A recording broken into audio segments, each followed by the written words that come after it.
Sizlərə elə bir mövzu haqqında danışmaq istəyirəm ki, o olmadan ibadət də tam olmur, elmdə, cəmiyyətdə.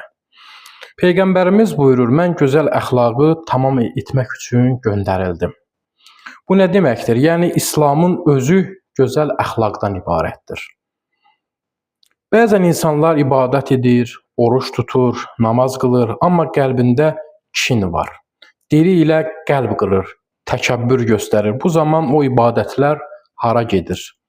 Əxlaq insanın daxili gözəlliyidir.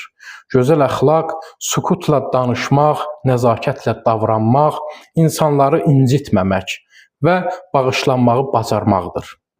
Əxlaqlı insan təkcə yaxşı danışan deyil, yaxşı yaşayan insandır. Əgər bir insanın dilindən zəhər tökülürsə, o insan nə qədər savadlı, nə qədər ibadət əhli olsa da, insanlar ondan uzaq gəzər. Amma bir insanın mehriban, təvazökar, anlayışlı və ədalətli olarsa, onun ətrafı nurla dolar. Unutmayaq ki, əxlaq təbəssümdə, salamda, səbirdə və səssiz fədakarlıqdadır. Ən gözəl insan Allahdan qorxan, amma insanlara qarşı da şəfqətli olandır. Gəlin Peyğəmbərimizin əxlaqını özümüzə nümunə götürək. Onun kimi səbirli, təvazökar və mərhəmətli olmağa çalışaq. Və axırda dua ilə bitirək. İlahi, bizi gözəl əxlaqlı qullarından et.